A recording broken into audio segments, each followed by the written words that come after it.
நான் உங்களுக்கு பழகக்கூடிய ஒரு அழகான சிறுகதை சொல்கிறேன். இது ஒரு சிறிய ஆனால் மிகுந்த துணிச்சலுள்ள எறும்பை பற்றியது. ஒரு பெரிய ஓக் மரத்தின் அடியில் ஓர் அடர்ந்த எறும்பு புற்று இருந்தது. அந்த புற்றில் நூற்றுக்கணக்கான எறும்புகள் வாழ்ந்தன. அவை எல்லாம் ஒருங்கிணைந்து வேலை செய்தன. ஆனால் அந்த எல்லா எறும்புகளிலும் மிகவும் சிறியதானது தோனி. தோனி மிகவும் சிறிய எறும்பு.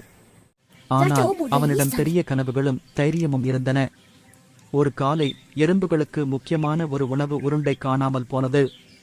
அதே சமயம் தோனி தனக்குத் தெரிந்த ஒரு ரகசிய துறையை நினைத்துக் கொண்டான். அது பிக்னிக் மேசை அருகே சென்றுவிடும் ஒரு சிறிய பாதை. அந்த சின்ன வழியே தோனி பயணிக்க ஆரம்பித்தான். மிக பொறுமையுடன் நெருங்கிய இடங்களில் சென்று காய்ந்த இலைகளை தாண்டி பெரிய கல்கட்டைகளை மிதித்து சென்றான். சிறிது நேரம் கழித்து தோனி ஒரு பெரிய குக்கை துண்டை கண்டுபிடித்தான். அது ஒரு இலைக்கடியில் சிக்கிக் கொண்டிருந்தது. அந்த உணவு உருண்டை மிகவும் பெரியதாயிருந்தது. ஆனால் தோனி சொன்னான், நான் முடிக்க வேண்டும் டோட். அவனை வழிவிட்டு எதுவும் திருப்பவில்லை.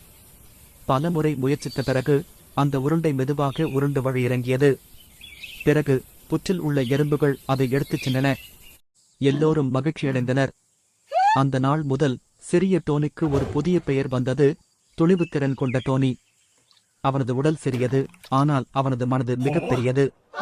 இது போன்று நாம் எல்லோரும் சில நேரங்களில் சிறியவையாக இருக்கலாம். ஆனால் நம் மனத்தில் நம்பிக்கை இருந்தால் பெரிய காரியங்களைச் செய்ய முடியும்.